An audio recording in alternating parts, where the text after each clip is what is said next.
Hey guys, today's going to be our spoiler-filled review of Guardians of the Galaxy 3. All the details that we've seen, all of the little end credit recaps on that. So again, pause now. Spoilers coming very, very soon.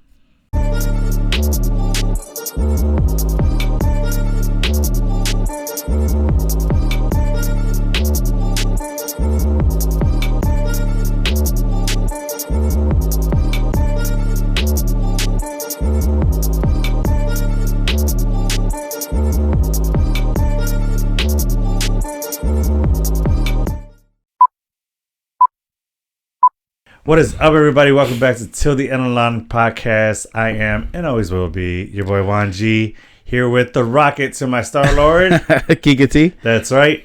And as he said, guys, this is going to be a spoiler-filled episode. To the roof filled.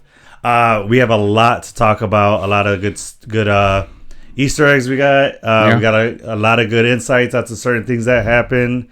So we're going to be getting into that today.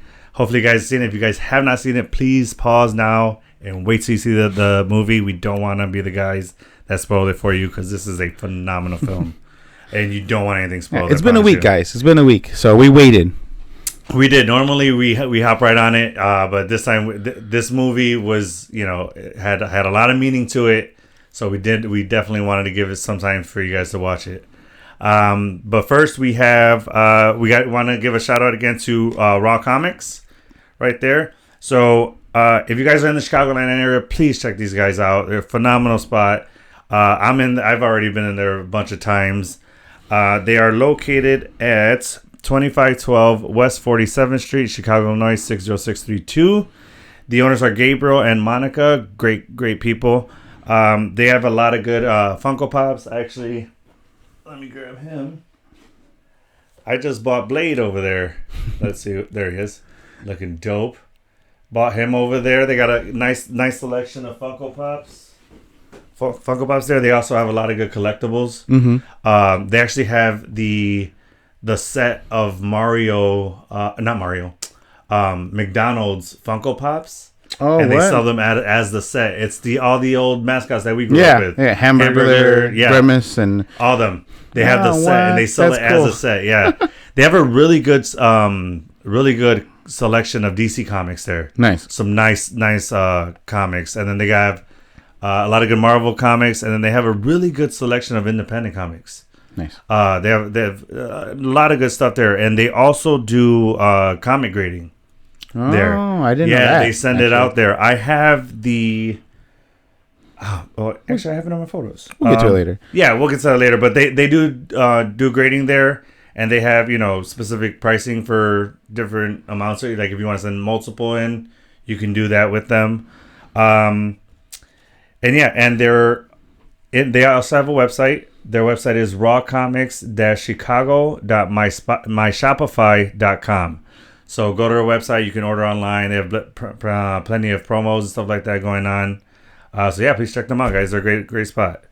You also have something you want to Yeah, something pretty big. So in the lieu of us talking about Raw Comics, they're actually one of our partners that we're working with, and we're doing a giveaway. Right. So on Instagram, we'll do like, share, and follow, and then comment. So comment as many fellow nerds in the Chicagoland area, and the winner will be randomly selected out of everyone that does that, and they'll get a $20 gift card, a fun little Funko Pop, whether it's DC, Marvel, or Star Wars. Yeah. You guys get to choose. Yeah, you guys will get to choose, and a couple of little trinkets here and there that'll be thrown in that cool little goodie bag. But it's gonna be something new that we've never done before. Mm-hmm. This would be a pretty bigger giveaway that we've done. Yep. But more details will be put out in our Instagram, and then we'll put the link to our Instagram on this video so you guys can go there, see it, and then that'll be pretty fun. Yeah, it'd be nice to meet some local nerds in the area. But again, I gotta stress, it has to be in Chicago. Because we'll deliver it to you, but however, to go be able to use these gift cards, it's in Chicago. They are in store only. They aren't valid for the website. As you said, we do promise we will be doing something for our international followers. We will be sending you guys something We're just in the works on that. We got to figure out what we're going to do. Mm-hmm. But we do appreciate you guys, and we have not forgotten about you. So we will be sending something out to you guys. We'll figure out some kind of raffle to do. But as he said, and that's going to count on both Instagram and YouTube. So if you comment and you can, refer a fellow YouTuber, as long as they have a YouTube profile, just tag their YouTube profile in the comments, and that counts as an entry into the raffle. The more times you do it, the better chance you have to win. So guys, please get on that. Absolutely. This is an awesome deal too. A $20 gift card, free Funko Pop other trinkets from us here, just to show our appreciation to you guys, and thank you for your support. All right, so we got that raffle going on, and then so usually he does the question of the day, and I do the joke of the day, but he has both today lined up. I got both of them. So I'm pretty excited about this. let's hear this question first. So, question of the day is, now this question was inspired by the Film Addicts. He actually gave me a question, but I feel like it's a better question to talk about on their podcast, which we will be guests. We will be going on their podcast as guests. So we're pretty excited about that. Talking Guardians also. Yes. Yeah, it's gonna be fun. Yeah, so we're excited about that. We'll let you guys know that info and share the links so you guys can go check out that episode. Before we continue, we're both wearing some pretty cool shirts, by the way. Yes, thank you. Yeah. I almost forgot. Check out my Lila. Wait, I gotta get. There he goes. Lila and Rocket and Floor and Tees. If you guys have seen the movie, that's where it's from. Means, yeah. If you guys even seen some of the promos that James Gunn is actually. James Gunn and his wife wore this shirt, and he shared it on his Instagram. So big shout out to the best producer in the world, my wife. She actually made this shirt for me specifically for this episode today. So could not be happier. I'm a little jealous. Yeah, I don't have shirts like that. Yours is coming. Yours is coming. Where's my shirt? Yeah, right. I promise he'll have his shirt very soon. I promise. I'm not rocking any Guardian shirt, but I am rocking I like a cold beer, a nice cold beer. Yeah. So this is that is hilarious. Yeah, wheat and barley doing the fusion dance into a beer. So how awesome is that? It's kind of cool. That's actually Vic got this from Spain when he went to Spain. Really? Yeah, so it's imported. Dope. Technically. Yeah, to like your beers, right? That's how you like it, right? Nice. That's awesome. That's when I saw that shirt, I thought that was a freaking. I'd even wear that shirt, and I'm not really a beer drinker. But yeah, that's awesome. It's beer, Dragon Ball Z, all in one. That's pretty cool. I like it.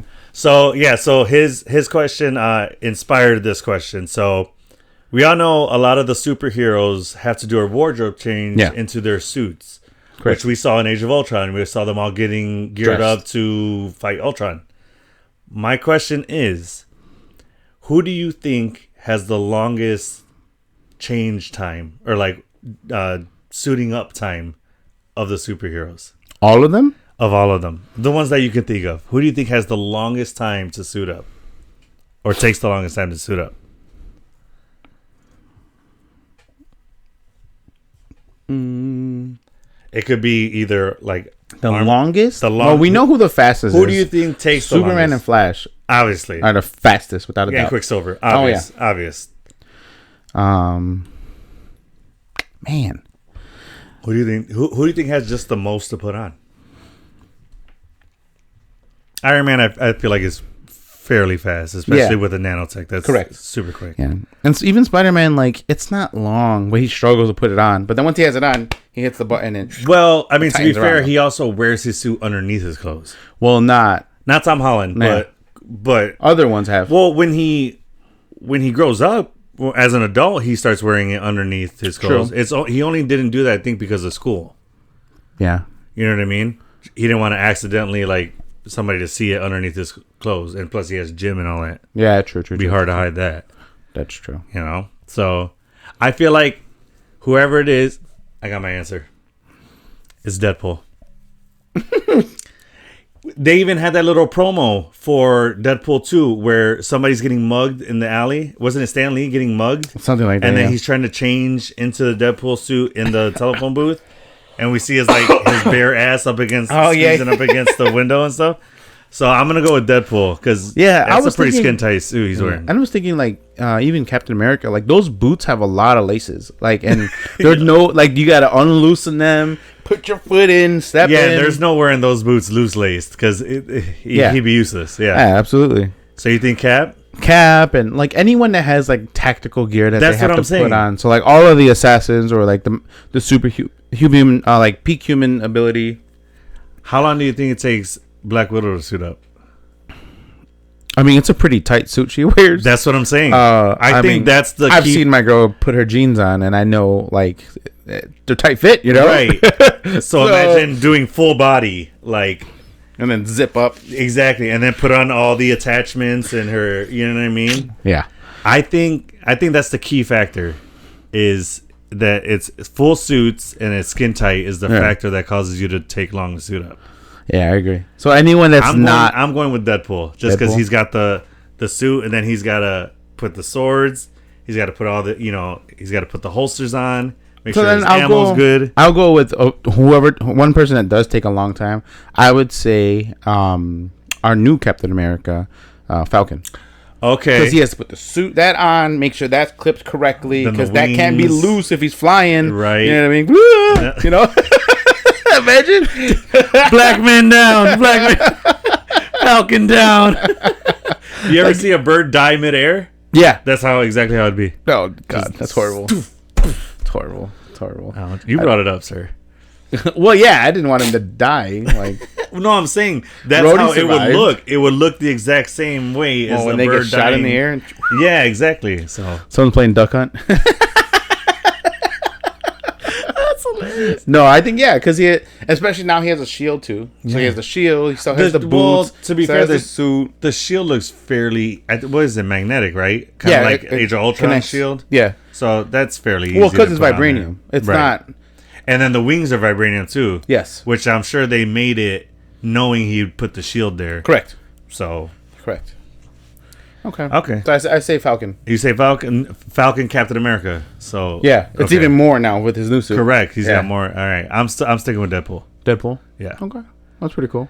So what's this? I'm eager to see for you to take my glory for my joke of the day. So what you got? For one time only, joke of the day is on me. So actually, I got to give a shout out because I can't say credit for this. Okay. I got to shout out Tony Baker, who is an amazing comedian, hilarious as hell. He does a lot of the voiceover videos on his social medias of animals. He does voiceovers.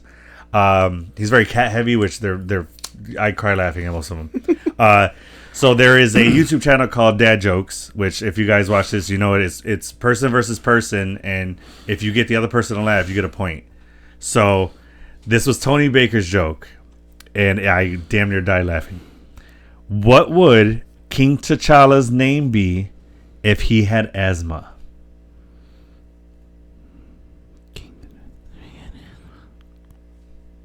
You ready for it? Yeah, go ahead.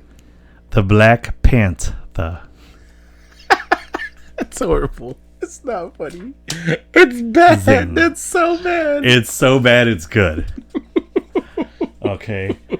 I can't tell you how fucking hard I laughed. Language. I was damn near on the floor crying. I'm laughing more that you found that funny because if I watch it, I'd be like, "Oh, that's funny." Come on, dude. Really? Yeah. Because there's so many ways that could go. Like, there's so many other jokes you can go with. I was trying to think hard, friend. Right. I couldn't think of anything. And that's my point. Is that it's so simple.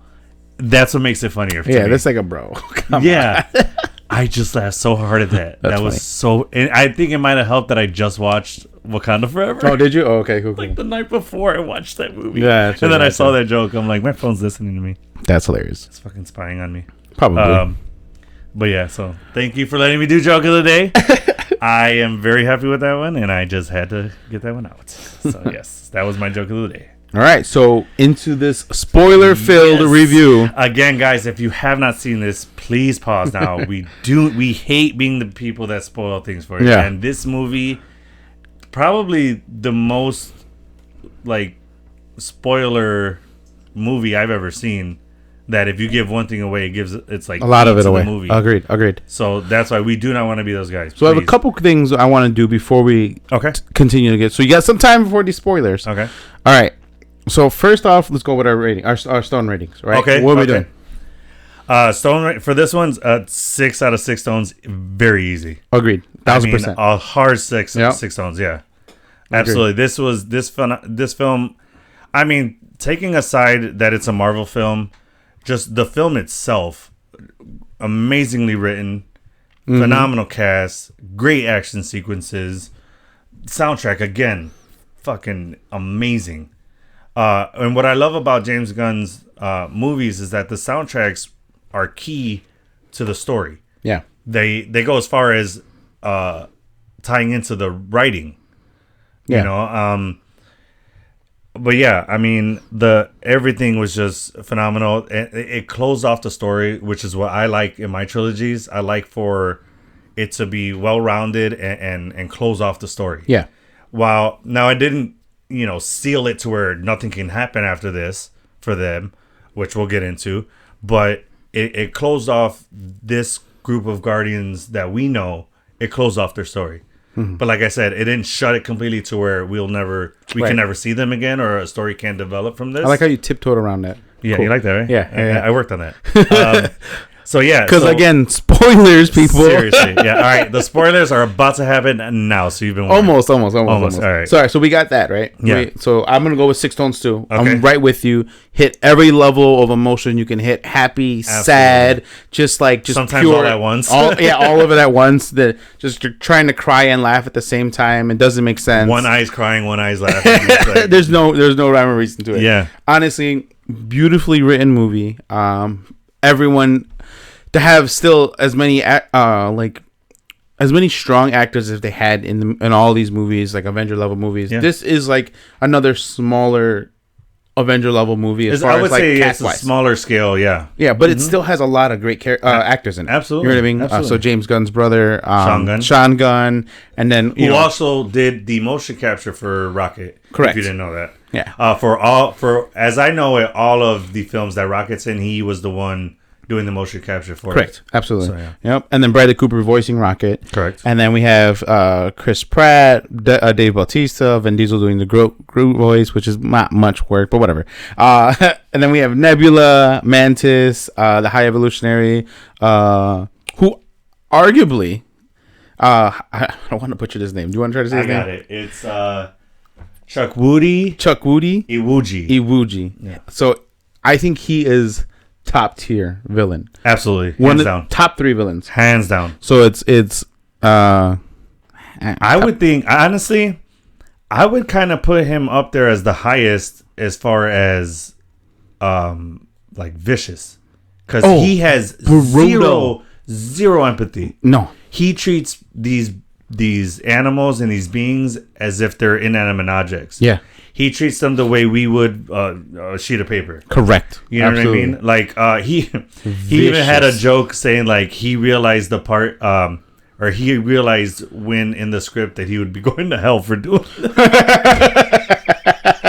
He's like, yeah, I'm going to hell for doing this. Like, you know what I mean? Like he's just having fun with it. But yeah, I honestly I haven't met or seen or come across a villain more vicious and more just pure evil than this guy, than High Evolutionary. Agreed. Yeah. Agreed. So, yeah, great movie. One more question before we dive more in there. So, we've seen Guardians, all 3 movies. Well, there's 2 parts to this question. Okay. Who has the best trilogy or series of movies, period? Because now we know we're going to get a 4th Captain America, which isn't really Steve Rogers. It's a new Captain America. Right, story. but there's 4 Thors, and then there's the Iron Man, and then there's the Spider-Man, and then there's now Guardians. I think I know where you're getting the best trilogy. Okay, after this film, I'm going to give it to the Guardians for the sole reason that each movie ties into... that all 3 movies are connected. Correct, yeah. There's no other trilogy in the MCU that ties all 3 movies in so perfectly and so much like Guardians. Yeah. Spider-Man comes close, but the first one kind of stands alone. The second and third one are more tied together. Yeah. Iron Man, same thing. Each one could kind of stand on its own. There's only like parts of the movie or like parts of the storyline that connect. Yeah. Captain America does a really good job, but that's more second and third film tying together. The first one's kind of just the introduction to Steve Rogers and Captain America, the birth, if you will. But this movie ties in all 3 movies better than I've ever seen in any trilogy I've ever watched, MCU or or otherwise, outside of MCU, whatever. The Matrix came close, pretty close. The Dark Knight series is really good. Right. But I feel like as far as like storyline, character development, like I said, writing, everything, like music, just everything is tied so well. Oh yeah, my wife is like a Beastie Boy fanatic, and when she heard that, I can't tell you how excited she got. Like she's like, you know what I mean? Like, and you guys just seen Mario too, right? That was in Mario too. The Beastie Boys. Yeah, it was. That's right. But yeah, I haven't seen another trilogy be tied in so seamlessly and so well done. Yeah. Than by James Gunn and Agreed. Guardians. Yeah. That's my number one. So I can rank my 5 out of the 6 trilogies that exist in the MCU. Okay. Thor being the exception of having 4. Mm-hmm. I would put Guardians at number 1. Okay. Captain America series at number 2. Spider-Man at 3. Ant-Man at 4. Then Iron Man, unfortunately, at 5. Okay. And then Thor is... Like, the last 2 were really good, but those first 2 were not. For me. Personally, just could not do it for me. No, I agree. I'm actually pretty on board with that list, with the exception of... I feel like you put Iron Man higher just because of what it did for the MCU. That's what I'm thinking. I don't know if I would switch Iron Man and Ant-Man, but I wouldn't. No. I agree with you 100% on that list. Yeah, on the context of what you said, like, of it being just a full story, all 3 of them, Guardians hits it. Yeah, knocks it out the park. Absolutely. Grand slam. Absolutely. Truthfully. Like, all the movies tie in together on their own, and then still tie into the grand universe of the MCU. And also can stand alone on their own. Correct. At the same time. Mm-hmm. Versus Captain America, the first one, I think I mentioned in the last time, where our final predictions, we were talking there, and I said Captain America had been the best trilogy up until seeing how this movie was going to do. Mm-hmm. Because number 1 stood off on its own so much. Yeah. And then number 2 stood off on its own so much. Yeah. They all interconnect. But then we had the Avenger 2.5 right. With Civil War. You know, and it's just great movies. Yeah. The strongest trilogy behind Guardians. It's just they're 2 standalone. Yeah. Versus their stories weren't cohesive. I think the only thing that was kind of making me think about switching them might be just my bias to that Iron Man is my favorite. Yeah. And what it did for the MCU also might have had a part in it. Yeah. But if you're talking about just films alone and like you said, how they tie in together, I think Ant-Man did it better than Iron Man did. Yeah. I think just Ant-Man's storyline is easier to tie in than Iron Man's was. Agreed. So yeah, I would agree 100% with your list. Yeah. The Iron Man film, the first movie, was still one of the greatest. Absolutely. Marvel movies. Will always be. Yeah. Or movies put together. Period. Yeah. 2 had its flaws and 3 had its flaws, and that's the problem. You know what I mean? Versus, Ant-Man Quantumania, it had its flaws. There were certain things I feel like were rushed with. A great movie, love it. It's just certain things were missing. Yeah. Elements of King the Conqueror. Just to be fair, Quantumania. It's kind of hard to compare it to the other ones because Quantumania was something the MCU's never done before. It was very like science fiction based. Yeah. As opposed to all the other movies which aren't. So I think that's what threw everybody off is they weren't expecting it to be Star Wars meets Marvel.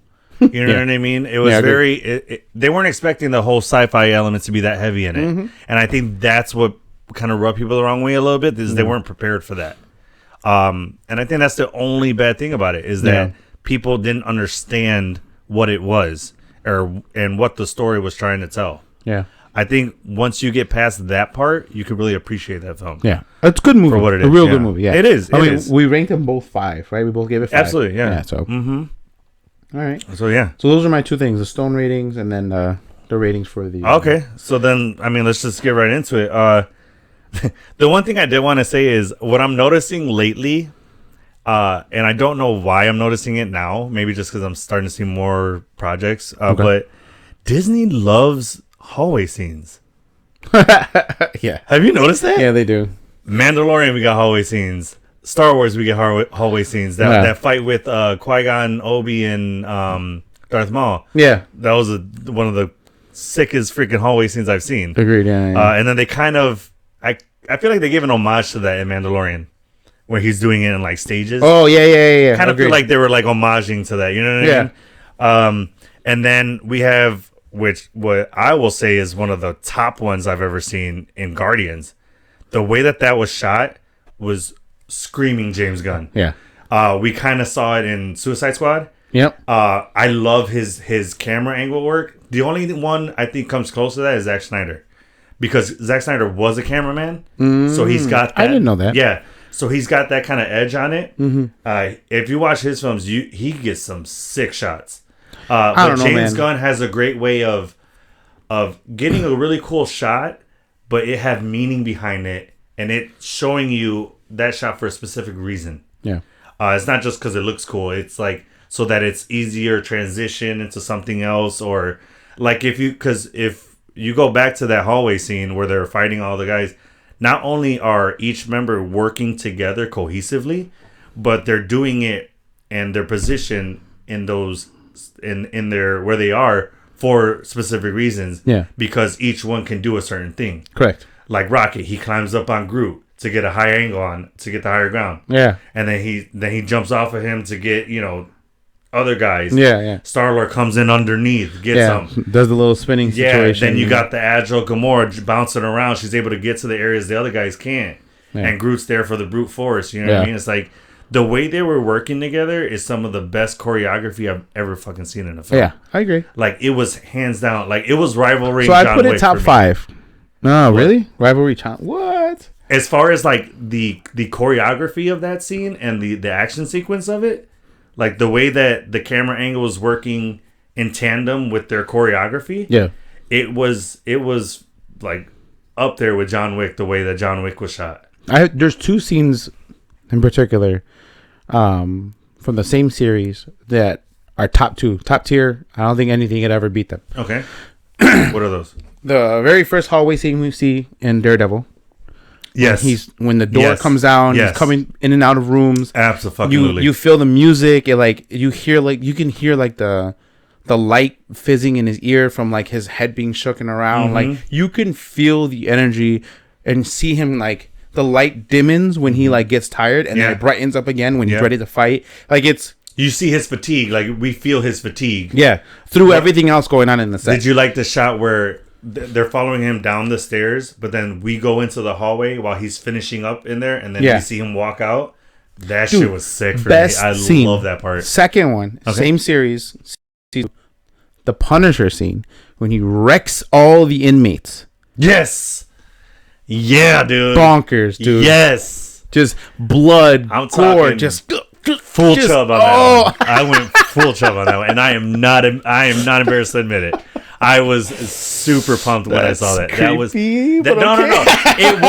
It wasn't a romantic chub. It was like an excitement type of like fuck yes type of deal. You know what I mean? Yeah, I get but you. No, dude, like that shit was some of the best action I've seen, and that came out of a TV series. Yeah, on Netflix.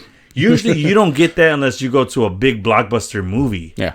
So to see that and it done that well in a TV series, dude, blew my mind. Still to this day, my favorite Marvel series. Yeah. Even with the Disney Plus shows. Yeah. I love them all.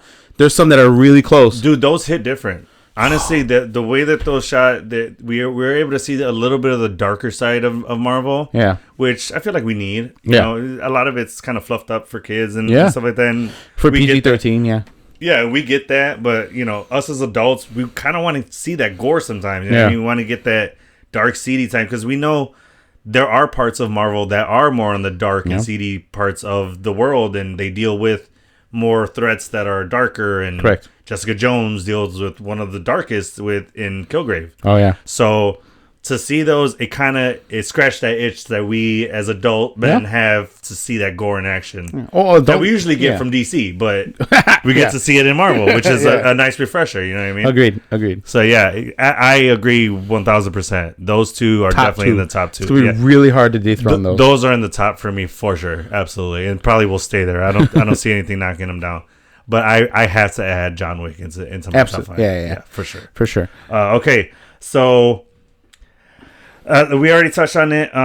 Great plots, great writing, amazing action sequences in this movie from beginning to end. Usually, you don't get that till like the third act or the climax of the film, we were getting it all film. And that's the good thing about Guardians. Like, even Guardians Volume 2 opened with a huge scene. Opened with a huge scene. You know, like them fighting those weird monsters that seems to have been created by the High Evolutionary, because he had a couple of them. Yeah. Turns out they only eat those... the batteries. According to Drax, Harbulary batteries. Harbulary batteries. The correct way to say that. Star-Lord. But I think they're actually called like Annulix batteries or something. Yeah, like that. But yeah, so I don't get how he hears Harbulary out of Annulix. No, like in no way does that sound like that. His comic relief, Drax. Some of the best. I mean, some of the best. Like, and that's what I like about like Drax's character, is that his chemistry with each character is different, but yet it's still gold. Yeah, every time. Like some of my favorite stuff of Drax is him and Mantis. Yeah. Oh my god. Yeah, so, that's some of the funniest stuff. Question: like, do they have a thing? It no. looks like they have a thing. I think it's more of a brother sister type of deal. Think so? Yeah, I don't see any romantic, not even a hint of it with them two. Because I felt that in 2, love. And in Guardians of the Galaxy 2, like I felt like they were gonna eventually lead to that. Just because, like, he's like, of all the time they were spending together, and like they went on that adventure. Hideous, yeah. Like, what do you mean? Yeah. No, I've always seen it as a brother sister type of love, and you know, I never got that romantic feel from them. No. Okay. Not like how they were kind of hinting at Star-Lord and Nebula. Yeah. Cut it out. Yeah. Dude, her reaction to that was the best reaction. Yeah. It was so Nebula. I loved it. I absolutely loved it. How about right in the beginning? Just like, so you said action, right? Mm-hmm. Boom. Adam Warlock hits. Yes. Right off the bat. Yeah, dude, I was not expecting that to happen that soon. I watched that clip not realizing that was the beginning of the movie. Same. But it didn't feel like the beginning, right? Yeah. Yeah, I felt like something had happened already before that happened, but boom, right off the bat, we get Adam Warlock, who is definitely born like yesterday. He was a child. Definitely acted like an infant. I was definitely getting big vibes of like little kid in an adult body. Yeah. I think he looks great. He's buffed up for sure. Yeah. I'm sure this time he's getting paid, and he knows he's getting paid. Mm-hmm. Yeah. I feel like what I meant by that or no? We are the Millers. We are the Millers. Right? Yeah. I got it. I got you. I'm here. Cool. We're here. No, I think Will Poulter did a phenomenal job as Adam Warlock. I think he met my expectations 100%. Yeah. He was meant to be. He was meant to play that kind of like aloof character, the very childlike mind, but yet he's a beast. You know what I mean? He's meant to play that, and I think he did a great job at that. Agreed. I guarantee we will be seeing Adam Warlock. Spoilers again. Yeah. End credit scene. We know what's going to happen. Yeah, but Will Poulter said, I mean, they could easily kill Adam Warlock. Not kill him, but like just have him only be in Volume 3 and then that's it. It can very easily be done. I don't think so. No. I'm just saying it can be. And Will Poulter even said, that he would love to come back as Adam Warlock if the fans want it. Yeah. Which... After this film, I don't doubt that. Because we lost that element that he brings the same element that Vision had. Mm-hmm. Just not the supercomputer, super intelligent. Mm-hmm. Just the power. He's like the other side of that. Yeah. So the MCU is going to be missing it, especially with Secret Wars coming up and King Dynasty. Like, it has to happen. I definitely feel like there's a place for Adam Warlock in the MCU. Absolutely, easily. He has a huge impact in the Marvel universe. Even in the Infinity Saga, he was supposed to. Yeah. But he. Oh yeah, I read that. Yeah. Mm-hmm. He yields the gauntlet at some point. He used to have the Soul Stone in the forehead. Yeah. Kind of similar to how Vision had the Mind Stone, correct. Mm-hmm. I read that. I thought that was really interesting. Yeah. So we'll see how that turns out. See if that brings back the Infinity Stones at some point. Because, like I said before, they're atomized, so they exist. Because otherwise, the universe would cease to exist if they didn't exist. Right. And then we get a little nod to them in the quantum realm, where those 6 little beings were standing there. Oh, right. Yeah. They look like Infinity Stones. Yeah, I like when they did that. Yeah. But yeah, so love Adam Warlock, but some I don't know if I wouldn't call it an Easter egg. Maybe an Easter egg. So you've seen the older X-Men movies, right? Correct. You've seen Futures Past. Yes. You've seen the Sentinels, how they attacked. Yes. How they're very identical to Nebula's new arm. Mm-hmm. So, yeah. Yeah, I was like, what the? When I saw it, it's like, okay. When I saw that, it kind of looked that way, but the way I saw it was the way Iron Man's his nanotech suit worked. How he was able to change the arm into whatever weapon he needed. Agreed. It just looked the same way as the Sentinel one did.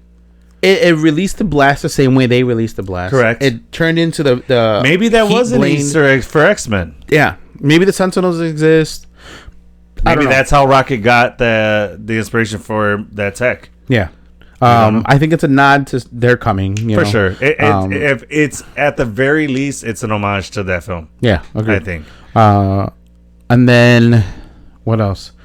But the one part that was like Stark techy was the things that her flight jetpack suit, yeah. So it had like the balancer so that she can balance the same way Iron Man had his, yeah. Yeah, so that was pretty cool. That, yeah. I honestly, when I saw that scene, I thought that was built into her, and that it would come out, and that's how she would do it. When I saw the clip before seeing the movie, it's more of a pack she puts on. Yeah.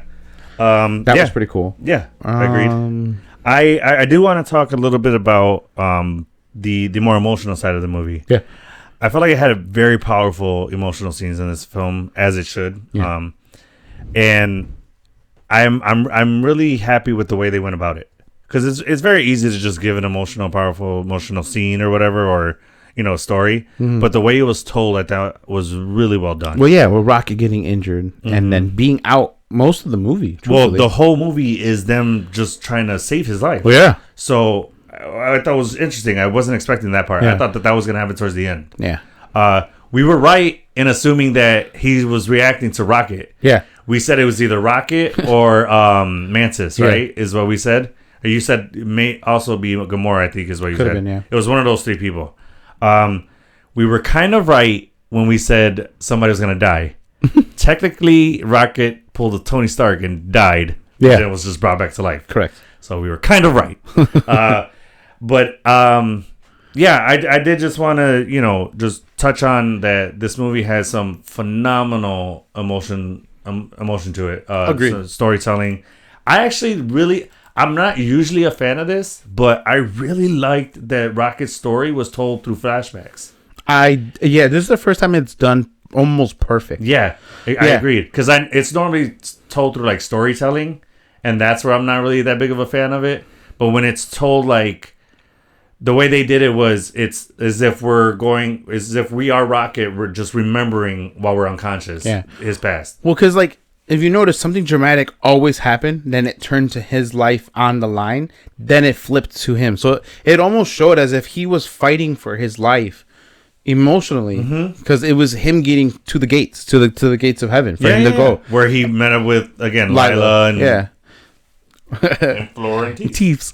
That part was so sweet, man. Yeah. I mean, tugging at the heartstrings right there, man. That was so I think my favorite part of that was when he was ready to go with them, and then she stops him. She goes, "No, you're not right now." Yeah.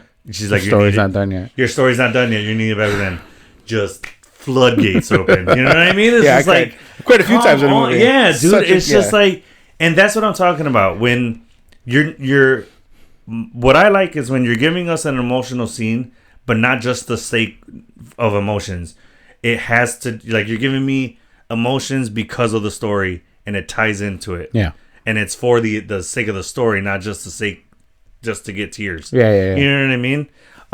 But I absolutely love that. And in case you guys didn't know, Lila is voiced by Linda. What is it? Chav? Can you give me her last name? I always get stumbled on her last name. But she is Hawkeye's wife. Yeah. The actress who played Hawkeye's wife did the voice of Lila. Yep. She's from Stranger Things and Stranger Things. I'm sorry.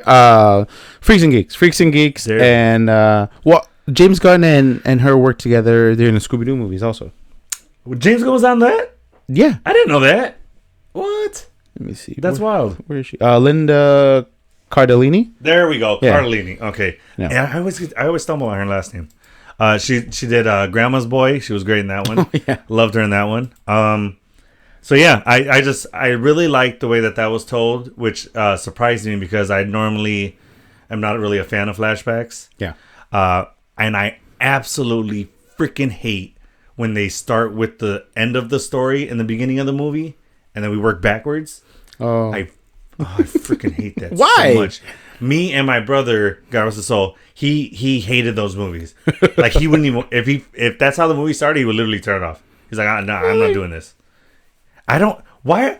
That's like starting with this like dessert and then eating your dinner. That's just ass backwards for me. I guess that's very freaking Hammer. I mean, it's a way of telling the story. Yeah, but why would you want to give away the ending before the story? You're kind of lost then. But you have no idea how they got there. Yeah, exactly. So you're like, what the fuck? Which gives you more questions at the beginning of the movie than at the end. That's the point. That's the usually they do that when it's like the first or the second installment. Didn't they do that with Daredevil? Ben Affleck's Daredevil? Didn't it start with the end? And then told the story of how he got there, which was the movie? I don't remember. Possibly, though. I think that's what it was, because I think that's the movie he told me. He goes, I hate movies like this. Yeah, I distinctly remember. I'm pretty sure it's that.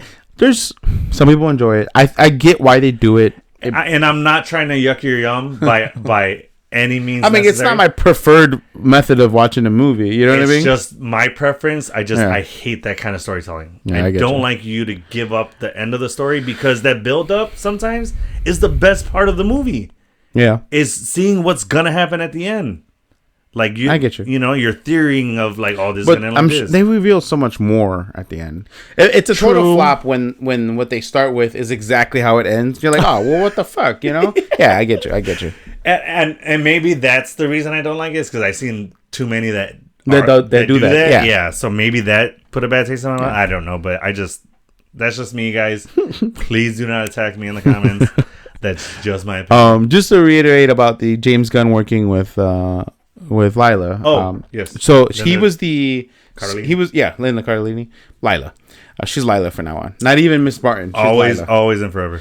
But he wrote the screenplay and the story for the Scooby-Doo movie. Oh, yeah. Interesting. That's cool. I didn't know that. Yeah. So Scooby-Doo, awesome. The first one with like Shaggy and Scooby with Freddie Prinze Jr. Yeah, the first live action Scooby-Doo. Yeah. I love those films. Those are awesome. They're super cute. So good. Super cute. Real quick, I did want to talk about.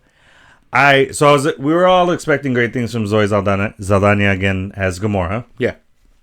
But I was really surprised at how great of a job she did portraying a different Gamora. Yeah. It's a complete different Gamora that we've seen in any other of the films. I feel like this is the Gamora that she would have become had she not met Star-Lord. Agreed. Yeah. So I really love the way that she portrayed that character. I didn't for one second feel like I was watching the same Gamora. No, I agreed. I felt like I was literally watching the 2014? Yeah. Gamora. Yeah. And really quick side note, but it's something that this might be just me. I might have people that feel the same way about this, but I was kind of really happy to see a character actually using the washroom in this film. Remember when Gamora's on the toilet? Oh, yeah. Because in all these movies, we never see them taking a shit, peeing, or eating sometimes in movies. Like, it was kind of refreshing just to be like, oh, they use the washroom too. Really? Yeah. It was just like, it just tickled me. Like, I was just like, hey, finally we get to see I've seen a lot of real aspect of, something real that happens that we never see in films. I wouldn't say never. There's a lot of movies. Hardly ever see a scene that the emphasis on the scene is them just using the washroom. I mean, the awkward moment. Oh no, not the awkward moment. Yeah, it is awkward moment. Yeah. Yeah, but that scene, like, part of the joke was them using the washroom. Like, that had to play with the joke. I'm talking about a scene where they're using the washroom and has no like part to do with the story at all. It's just a scene of them using the washroom. It's not true. All right, I'm gonna blow your mind. Okay, I'm surprised you don't know this, but like maybe 15 to 20% of this entire series was in the bathroom. Where? What are you talking about? New Girl. Yeah, but that wasn't bathroom as in like what they're doing, like that was just another room that they were in. Like it was a set. It was but they were in there. Yeah, but in what episode were they in there just using the washroom? The whole episode? No episode. No. In what scene where the scene was just Nick going in there, taking a dump, and coming out? Which is what happened in Guardians with Gamora. She was in there using the washroom, and then something happened where she got out of the toilet. And okay, I get what you're saying. That's what I'm talking about. That part of it. Yeah. That's what I meant. Okay, I guess. Where we just see them actually using the washroom. Yeah.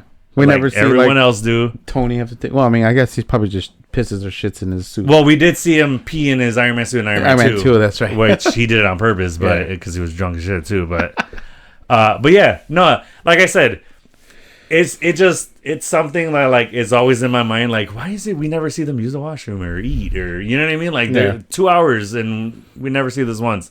Like I said, it just tickled me. It kind of like made me a little giddy because I was like, "Hey, you finally get to see it." You know what I mean? Yeah. That's just how my weird brain works. Okay. Fair enough. Yeah. So I had to talk about that. I had to point that out. So big news. Star-Lord is returning. Yeah. And he is still in the MCU. Yeah. So do not worry if you're a big fan of Chris Pratt being Star-Lord. He ain't going nowhere. He will be in the MCU in some form or fashion. We just don't know where he will be or in what project he's going to be. Right. But he is still in the MCU. Well, in the comics, he does marry Kitty Pryde. Okay. So that's the chick that you see in... Kitty Pryde. In X-Men? Yes. So she's an X-Men. She's the one that walks through walls and stuff? No. Does she? No, I don't think that's Ellen Kitty. Page was, right? Was her name Kitty? I think so. The one that she used to date Bobby. She was dating Bobby for a little bit. Oh, no, that's Rogue. The one where he was ice skating with her in the fountain, right? Is that who you're talking about? I think it is. And then Rogue was getting jealous, right? Yes. Yeah, that girl. Yeah. So she also grabs Wolverine's mind and sends his mind to the past. Remember? Yes, in Days of Future Past. Yeah, that character, he dates Kitty Pryde. He ends up marrying her. I didn't know that. Yeah. So that's Ellen Page, former Ellen Page, now Elliot Page. Yes. That's who the character that he portrayed in that film was Kitty. Oh, they. Yeah. Well, yeah. They portrayed. He's now he, so that's why I said he. But yeah. They's a safer pronoun. It's very confusing. But yeah, that's Elliot Page played Kitty in X-Men. What was it? Last Stand and a couple of them. She did like 3 She was Last Stand, Days of Future Past. I think those were the only two. Possibly. I think Last Stand is where she was introduced. She wasn't in X2, right? No, you're right. Yeah, I think it was just those two. Yeah, you're right. She was very she was very focused in those two films, so it may have felt like she was in more than those two. But, true. But yeah, great performance in both of those. She's definitely killed it in those films. Yeah. So Star-Lord dates her. Did not know that. That's cool. Thing. So, real quick, now that since you brought that up, while watching the film, when we're kind of like I think in like the middle of the film, when they were talking about his grandfather and how Mantis was saying you never wanted to go back and see your family, you still have family on Earth. At that moment, I'm like, it's gonna end with him going back to his grandpa. Oh yeah, freaking right. Yeah, it set it up easily. Yes. Yeah, I never really thought of him going back to Earth though. I didn't see it happening. I hoped that's where it was going. Well, before the movie, during the movie, yes, immediately I was like, oh, he's gonna go back to Earth. I agree, 1,000% how I felt too. And I was like, oh, that's a good way to keep him like grounded for a little bit, and we can like put him on the shelf and then bring him back when we need him. Yeah, kind of give him a little vacation, kind of. But no, I mean, I kind of always hoped that would happen. I kind of saw that happening when we started meeting, when we met his dad in Volume 2. And then we found out, oh, Yondu was his actual dad, and stuff like that. And oh yeah, shout out to what's his name, Michael, who the actor that does Yondu. Isn't it Michael something? Michael. Yondu, yeah. He's probably not going to be in the credits for this, but Yondu makes a cameo in this one, which I absolutely loved. It was when Kraglin is kind of having difficulty wielding the whistle arrow. Correct. And when it comes time to like crunch time, when he absolutely needs to use this arrow, Michael who? Michael Rooker. Thank you, babe. Michael Rooker. cameos as Yondu when Kraglin needs it the most. Yeah. When he absolutely needs to focus, he actually sees Yondu, and Yondu tells Kraglin what he told Peter is that he doesn't use his mind. He uses his heart to control the arrow. Yeah. Which I think is beautiful. Yeah. Like that's just awesome. But I like that he actually that he sees that, and that's what helps him wield the whistling arrow. Yeah. Absolutely fun. I love that scene. That's probably one of my favorite scenes. Agreed. It was so well done. Did you know that like ugly looking? It's called lamb shank.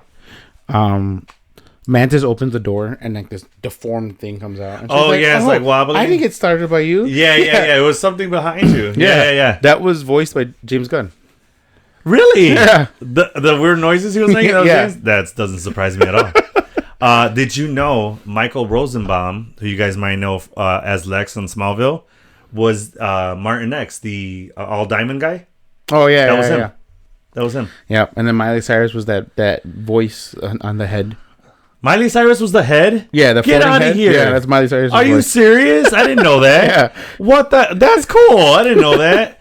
That's awesome. Shut up, Miley Cyrus. Good stuff. Freaking got her way in the MCU. Yeah. Nathan Fillion played one of the guards. Okay. He played the head guard. Truthfully, a lot of people got thrown in this movie. Yeah.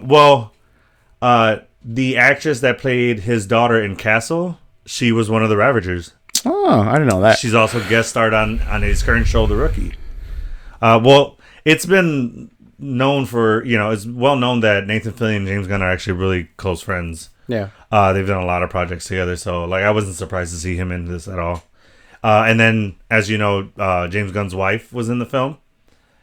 She played the woman that gets shot in her leg, the one in the intercom system. She's in all his stuff. She was in Peacemaker, which I love that he includes her. She's a great actress. She's also, and it's always his whole family, truthfully, the brother, wife. Yeah. The only one is his brother who's not an actor. I think it's his the third brother is. I think he's a lawyer or something like that. He's something, but he's not in Hollywood at all. Okay. But I mean, James Gunn even puts his parents in most of the films as like extras. Yeah. So that was cool. His wife's character's name I think is so cool. When I seen this, I gotta look this up really quick. Go ahead. You could talk about your next point. I mean, I really find this out. I really want to dive into the High Evolutionary and how much of a savage this guy is. Herbert Wyndham. We know he's apparently 300 years old, or more than 300 years old. He's been around for a very long time. His suit is very. I guess I gotta be careful with my words here, but very. Yeah, I mean, I guess like King the Conqueror-ish, like. Okay. His suit is very similar to him. He lets off that big pulse. Same color scheme, like, do I dare say that he's gotten some of his tech from King the Conqueror or a variant of King the Conqueror? You think so? I would imagine. I mean, well, how did he get that gravity power?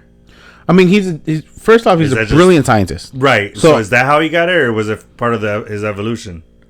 I don't know, because he says that he.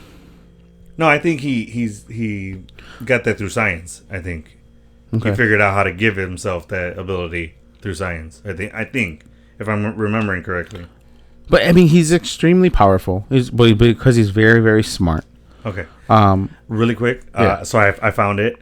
So James Gunn's wife, Jennifer Holland, her character is Administrator Quol, spelled Kwol. That stands for Kick-Ass Woman Overlord. How fucking cool is that? That's pretty cool. Like, if there's any name to give your wife, it'd be that. You know what I mean? Like, he did good doing that. You know what I'm saying? So I just want to shout, because when I found that out, I thought that was the coolest thing. Okay, so back to what you were saying. But yeah, just to see the brutalness that he has, just to treat them like you said, just like nothing, like total sociopath. Yeah, like the definition of sociopath. Agreed. Absolutely. Yeah. And I'm probably going to hell for liking him, liking his character. No, I mean, I think that was the goal. We're supposed to like how evil he is, how vicious he is. Yeah, it was crazy. Like that part, the part just sums up his character is when they're like, well, what should we do with batch 89? He's like, incinerate them. Yeah. And he as said it so... He said it as if that was the not only the obvious answer. thing Yeah, to do, like that wasn't... Like, that was a dumbass question to ask me. What else are we supposed to do with him? Like, I am now a fan of this actor because the way he portrayed that, I am excited to see what else he can do. Yeah. Or what other Marvel kind for of... stepping up their villains. Thank God. Seriously, yeah. Because we had some... We were... Well, the Infinity Saga was very heavy on the hero side. Yeah. Marvel really wanted the heroes to shine. And I feel like this Multiverse Saga gave them the opportunity to really let the heroes... I mean, the villains kind of... Really put a spotlight on the villains. Yeah. And kind of say, hey, listen... We have great superheroes. We also have great villains. Yeah. So I'm loving it so far. I think they're giving us top notch villains right now. Agreed. Agreed. So yeah. So I said Star-Lord's coming back. So there is possibly another Guardians of the Galaxy movie. To be made. Absolutely. It's just a new group, which you have talked about this before. Yeah. You said that Guardians aren't just the core Guardians that we know. Yeah. It's kind of like the Avengers where it's just different members at different times. Correct. So the new team is Rocket is the leader, which I absolutely love. What Peter told Rocket is that you'll be able to lead this team better than I ever could. Yeah. Which just shows the amount of respect that Peter has for Rocket and the amount of admiration and love he has for him. Absolutely love that line. It's probably one of my favorites. So we have Rocket as the leader. We got Kraglin. Groot, obviously, who freaking beefed up, dude. Yeah, Alpha looks Groot like is what they call it. Is Alpha Groot? I was wondering what his name would be. It looks like he has kind of a crown kind of shape, looking dope. They were all like chilling on him, and I thought it was a freaking boulder the whole time. He's like, Groot, wake up. Gets up, he's just massive as, like, awesome. We got, Kraglin, Cosmo, Groot. Which is interesting. So... And then one of the girls that was rescued from High Evolutionary, who had power. Yes, she has like cosmic powers. No, they look like cosmic powers. I thought it was his gravity power. No, she's. That's what I thought it was. I forgot what her character is. Now, was that a result of his experimentation on her, or how did she get that? So her name is Phyla. Okay. Does she have those powers because of High Evolutionary, or probably? Okay. Or. I wonder if she's like a metahuman / like what's the word I'm looking for?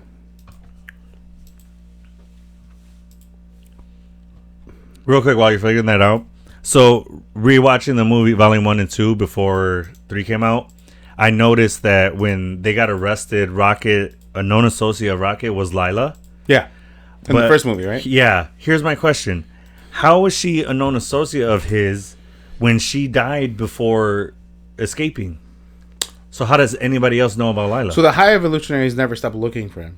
Correct. So that sick, demented guy had to have leaked that information, knowing that that's how they can contact him or find him. That's like a weak point for him. Right, but if she never made it out, what's the point in doing that? If she died before even escaping, was that a way to just lure Rocket? Or like probably. Just anybody who knew Lila would kind of like if Rocket were to sought them out or whatever, or seek them out. Yeah, that's okay. It's just a breadcrumb trail just to be able to. So kind of like how bounty hunting, how they go after known associates first and then go from there to try to find their bounty. Oh, okay, all right. I thought it was a plot hole at first, but you explaining it that way makes sense. That's how I seen it, at least. No, it makes perfect sense. I'll hop on that train. Absolutely. Okay. I have something for you. What's that? What's up with that one red creature-looking thing having the same thing as the one that floats? Oh, he's like a wizard guy. So he is in an alternate universe. He is the Sorcerer Supreme.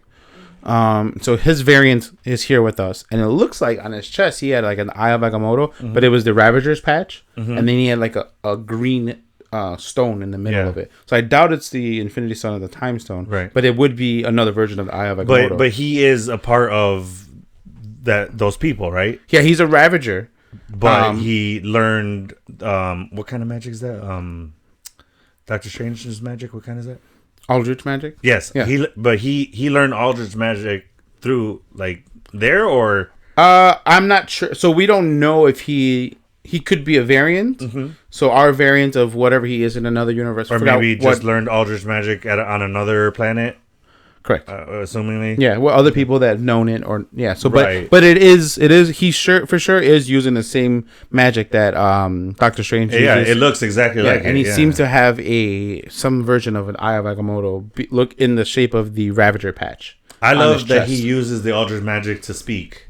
Oh, like yeah. Emojis and stuff. I freaking love that. I thought that was hilarious. That was definitely for the kids, for sure. Yeah, the little emoji. It's it. Yeah, I thought it was great. He's easily can be thrown into like freaking Fortnite, and that can be his little thing. Hands down, yeah, absolutely. I hope they do. That'd be awesome. So can we talk about Drax? What about him? Of how he finally got. Oh yeah, no, that I was gonna get into that. Yeah, I was gonna get into that. Do you have anything else on? No, let's just keep going. Okay, all right. So probably. I'm going to go with this is probably the best heartwarming line or the one that hit closest to me, as far as emotions. Okay. Is when Nebula, so Drax wanted to go with Mantis. With Mantis to protect her. She's like, "No, I don't need you to." And then Nebula comes in, which is the last person you would expect to tell Drax this, is Nebula tells Drax, "Oh yeah. I need you here to help me protect this place." And she says that she realized he wasn't meant to be a destroyer. He was meant to be a father. I mean... Womp.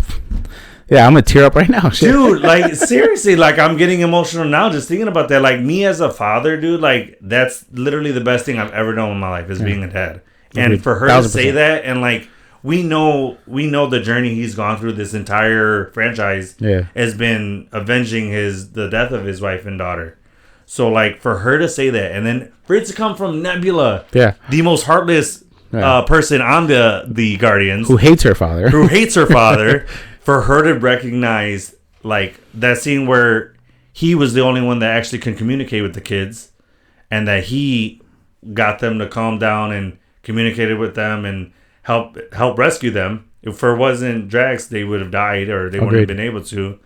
But for her to recognize that and to see him in that father role, and then for her to tell him that, honestly... amazing closure to his character. Yes. And not only that, all the action aside, all the story line aside, that, for me, was my favorite part of the movie. That's a great line. It's the greatest, one of the greatest lines. One of the greatest lines I've ever heard in any movie, period. Yeah. But definitely one of the most heartwarming lines ever. That was just beautiful. So beautifully done. And knowing James Gunn wrote that made it even better for me. Just made it hit harder. Yeah. You know what I mean? I love when writers direct the movies that they wrote, because they have a leg up on the storytelling that an outside director wouldn't.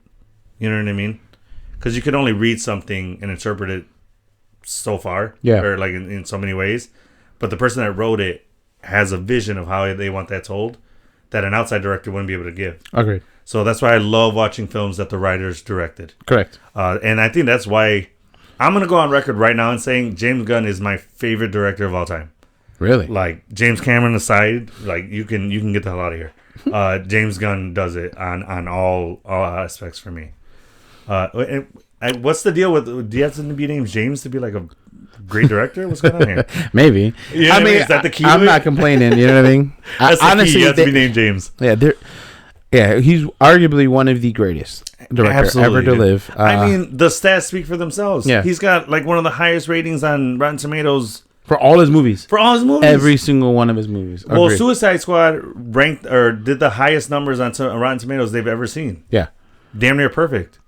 Agreed. Name another director who's done that. James Cameron's come close. Yeah. Martin Scorsese, maybe. Yeah. Only the greats have come that close. Yeah, and he's one of the greats now. He's cemented himself as one of the greats. I 100% agree with that. He is definitely going down in history as one of the greatest directors. Agreed. 1,000%. And Quentin Tarantino, he's joining that family. Being in charge of the entire DC, perfect choice. Hold on to your freaking asses, because DC is just about to freaking blow our minds, I promise you. And I love that he's still supporting the writers. He went on strike with them too. Yeah, halting a lot of the writing of like the new Superman legacy. Couldn't have more respect for James Gunn for doing that, because it's so easy to not even involve yourself with that. Yeah, because you have more responsibility now. You're not just a writer. Yeah, you're not just a director. You're but using that power and responsibility to influence still. Exactly. It just speaks volumes to his character. Yeah, and absolutely. Yeah, absolutely. So I love another thing I loved was that Rocket finally came to terms with him being a raccoon. Yeah, he's always fought he it. Saw it. He read it now. He's like, all right. He goes, it's hard to argue with that. He's like, I am a raccoon, I guess. But yeah, and my favorite part was him saying, I'm Rocket Raccoon, and then he shoots him. That was the sick ass part. I love that. I really love that, because that's the first and only time we've ever heard Rocket Raccoon in the MCU. Yeah. They've always called him a raccoon or just said Rocket. Yeah. So I love that part. One other thing. So remember when they're on the Counter Earth and they're going to the High Evolutionary? Okay. And they get to his lair. And it looks like it's just a mountain, right? And they're on the bridge. Oh, yeah, and they get stopped by the guards. Was it just me, or were you getting Bebop and Rocksteady vibes? Oh, yeah, absolutely. Right? Yeah. That's the first thing my mind went to. I'm like, yo, he fucking put Bebop and Rocksteady in the damn movie. I'm like, that's so cool. But then they release a whole army of those fucking things. Like, holy shit, yeah. They're gross. He made some ugly-ass inventions. I literally thought he was about to put a Ninja Turtle in the movie when he put the turtle in the thing. I wouldn't put it past James Gunn to do some shit like that. I was really hoping we were going to see a Ninja Turtle. I was like, yo, they're doing it. That would have been the coolest thing. Because we know Ninja Turtles have crossed over with the MCU. They crossed over with Power Rangers. And then they crossed over with Batman. Not MCU. You're right. I'm sorry. I take it back. It was DC. With DC. And then we also have the Ninja Turtles Ronin, the last Ronin series. Oh man, which is sick. I am definitely going to be going out and getting those comics. Yeah, they gotta make a freaking movie of that. Raw Comics actually has the last Ronin comic signed by the artist and graded, and it has like a 9.8 grading. They crazy. Have it. They're selling it for like $400 or $500. Yeah, he was like debating whether or not to sell it or not. Do you know who the last Ronin is? It's wasn't it Raphael? No, it's Mikey. What? It's Mikey. I thought it was Raphael. It's Mikey. Mikey's their last Ronin. What? Yeah, he's the last turtle that survived. Why does this keep going small screen? Sorry, guys. Yeah. I thought it was Raphael this whole time. No, it's Mikey. It's heartful to see him yield all of his brother's weapons. Yeah, he's my favorite. He always has. Yeah, Mikey's always been my favorite too. Yeah, but actually, there's these guys I follow that give kind of like facts about why certain things are in different, like in Ninja Turtles and Spider-Man and MCU, DCU. Yeah. So there's a reason why Master Splinter gave each of the Ninja Turtles those weapons. I know exactly why. You know what I'm talking about, right? Yeah, they give Donatello. So I know all of them. So okay, Donatello is a genius, and he gets a stick.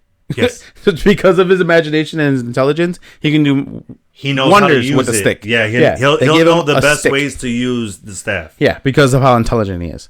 Raphael they give him size, who generally are for defense only, never for attack. And because he's the most aggressive and the most angry, he has to learn how to hone his... I absolutely love that, because had Raphael had any other weapon, he would have been out there killing people.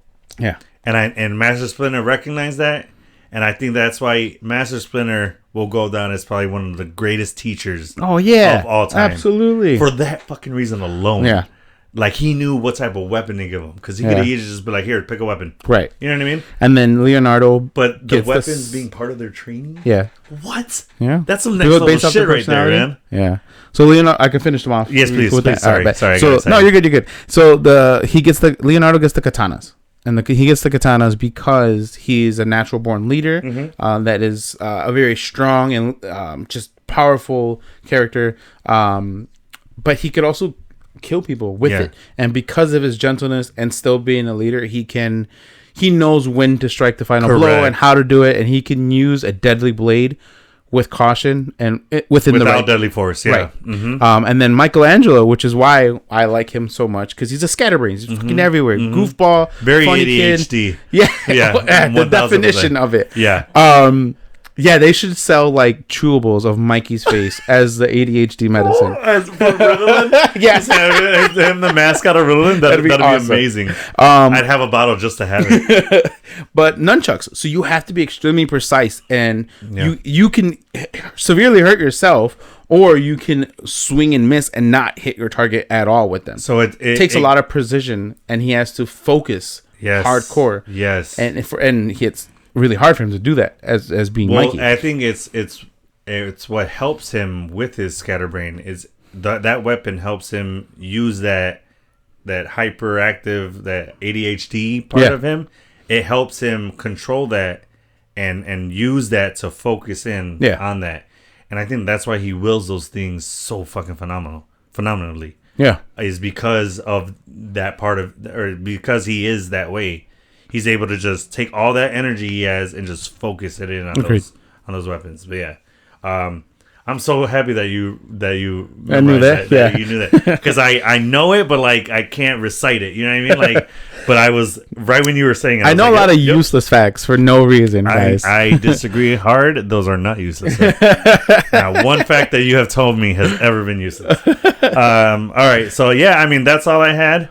Yeah, like I said, that action sequence is probably going to go down as one of my favorite action sequences of all time. Just because of the way that choreography was not only shot, but how well they worked together in tandem to take out all those people. Just some of the best teamwork I've ever seen. Hands down, some of the best teamwork. 1000%. Yeah. So I got a little insight on that on Phyla. Okay. The girl. Oh yes. Yeah. So the new Guardian. Yeah. So she kind of becomes a new Captain Marvel after our Captain Marvel steps down. So I was right. Okay. Those are like quantum energy, photon blast. Exactly. Okay. Yep. And so she, because we only seeing her like kind of powering it up. And it kind of resembled the High Evolutionary when he used the gravity. Kind of, yeah. It kind of resembled that, like, but it's yeah. So she has other aliases. She's been known as nicknames as Little Miss Goody Two Bands, whatever that means. Not Goody Two Shoes? No, not Goody Two Shoes. Two Bands. Oh, I guess because so she was Quasar on her bands. Not what the heck. Nope, music time. And then she's playing Captain Marvel, and Quasar were her other aliases that she's been. So she took over the Captain Marvel mantle, kind of like how Falcon took over the Captain America mantle. Oh, and then here's a cool picture of her. We'll put this up in a minute, guys. But it'll be right here. See? Oh, okay. So she kind of dons the same suit, like style. Okay. So it's very like Photon and Captain Marvel meet. Yeah. I get it. So do you think we'll be seeing her in future MCU projects? I would not be surprised if we see her with in the Marvels movie. That'd be in a good place to put her. So hint to her, saw the people with it. I don't know about you, but I really hope they do a new Guardians movie with the new group. Please do. Please make that happen. I'm okay. I know James Gunn's not going to direct it. It's obviously fine. So get the Russo brothers. No, I was kidding. yeah, right.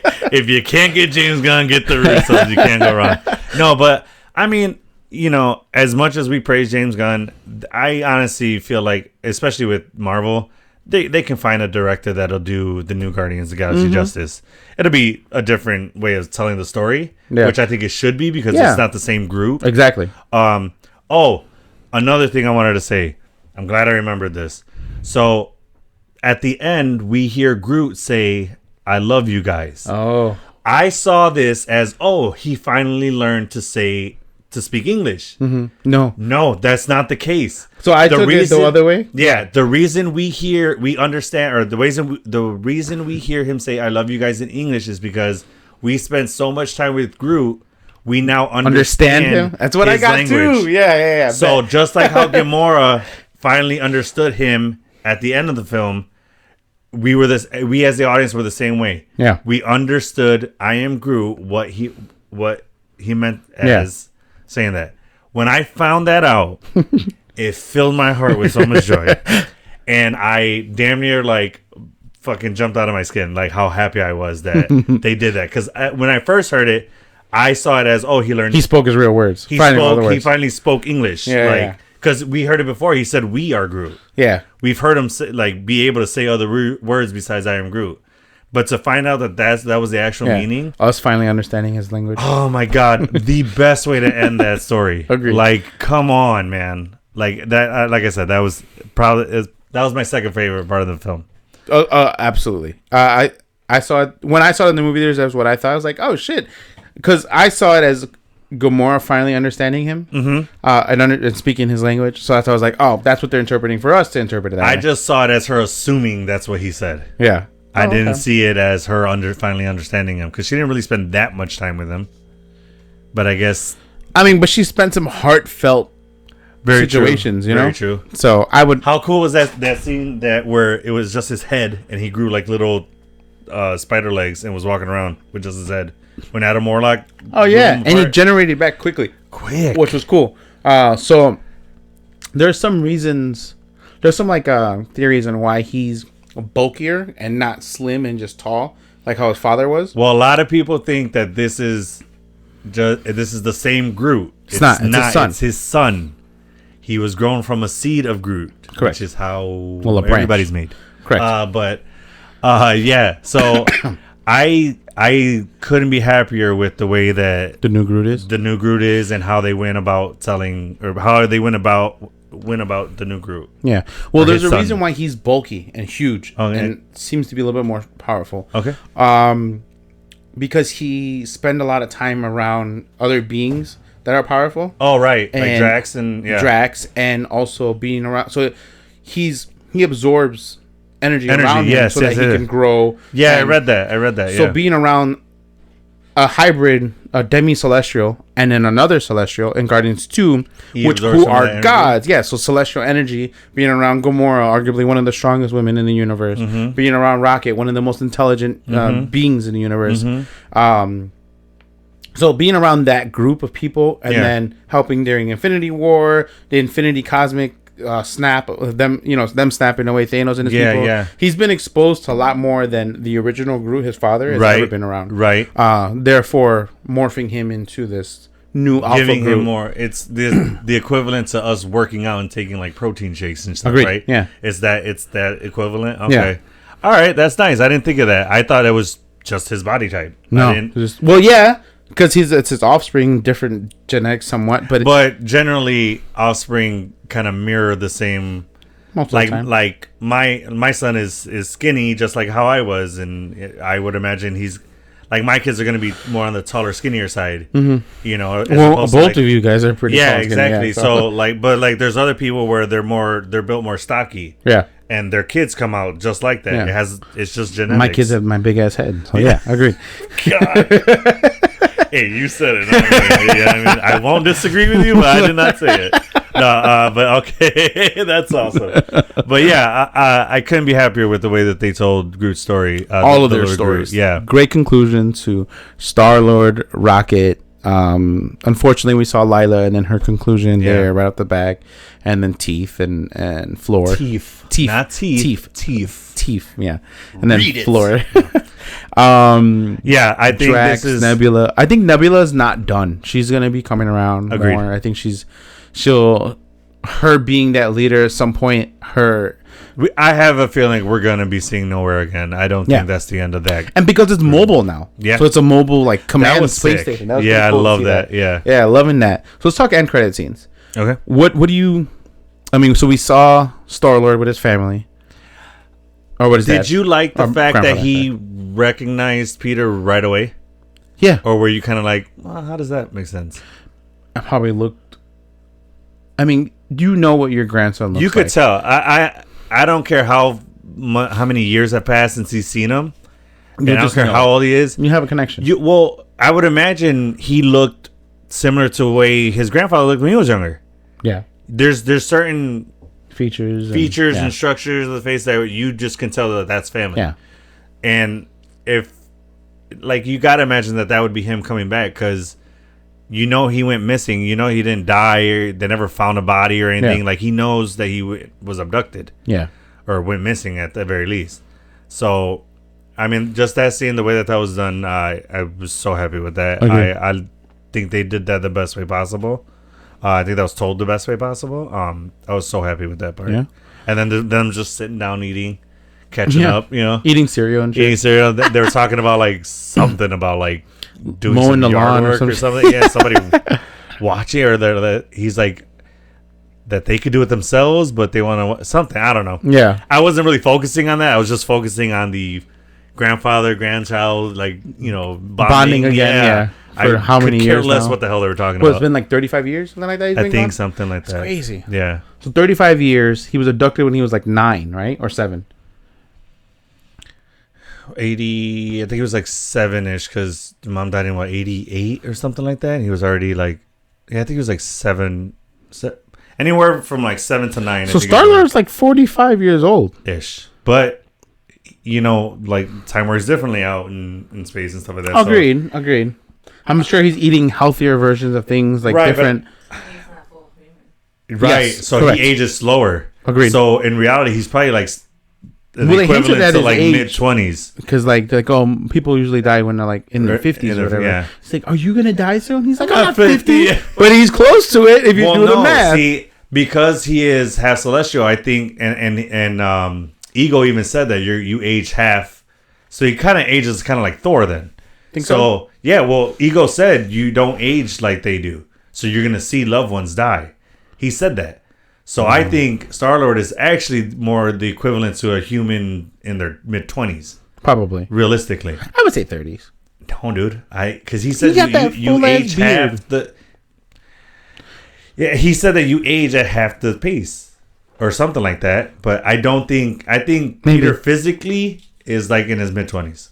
I don't think he's anywhere near like 30 or 40. Interesting. Yeah, that's how I see it. I could be wrong, which I have been before, but I don't. That's how I see it, and I don't think. I'll do some research. I'll find out. Yeah, especially when we do our with Film Addicts, I'll have some more details. All right, cool. Yeah. Cool. Yeah. Again, guys, we're gonna be doing our first guest appearance on another podcast. Yeah. Our buddy podcast, Film Addicts. So we will let you guys know when that's up. We'll give you guys the link. We'll share the link on our Instagram and stuff like that. But we're super excited about that. Absolutely. We are great friends with them, and they've been kind of a mentor, if you will, to this podcast. Absolutely. We wouldn't have grown to where we're at right now if hadn't not be for them. So we are eternally grateful to them. But yeah, so stay on the lookout for that. But I think that's gonna do it for us today. Yeah, absolutely. Unless you got anything else? No, fun time. Great movie for the kids. Everybody, it's a movie for everyone. Definitely recommend, guys. Go see it. Absolutely. I want to see it again. Truthfully, same. Hopefully in the movies, but if not, then if it comes out when it comes out. When it comes out on Disney Plus. So I read Disney Plus. It has to be in theaters for at the minimum 40 days before it can go to Disney Plus. I read that. I read that back when like Black Panther and all that was coming out, because Black Panther was supposed to be released earlier, but then they couldn't because it wasn't going to meet that 40-day mark. So that's why it came out when it came out. So yeah, did a little bit of research on that, because I'm all about when movies come out. So yeah, and again, guys, be sure to participate in the raffle. Yeah, that's gonna be exciting. It's gonna be exciting. Gonna be a big one. So like I said, the more people you refer, the more people that you tag in the comments. Every comment, every tag is an entry to the raffle. So the more you do, the more chances you have to win. Yep. And like he said, if you are the winner, we will be reaching out to you, and you get to pick either Marvel, DC, Star Wars, or whatever you guys prefer. Actually, even if you don't want any of those, if you're a fan of like Umbrella Academy or Stranger Things, whatever it is, you get to pick, and you will get a free Funko Pop from us at Till the End of the Line podcast. So keep an eye out for that, and that's going to be going live. We're probably going to work on that today, right? Yeah, it should be a little later today, if not the latest tomorrow morning, for sure. So keep an eye out for that, and it's going to do it for us today. We hope you guys enjoyed the episode. We had a blast talking about Guardians. Yeah, absolutely. Love talking about, something that is very near and dear to our hearts, and something that we're really passionate about, and this one is definitely that. Yeah. So that's going to do it for us today, and as always, Kiki, I am with you. To the end of the line. Thanks, guys.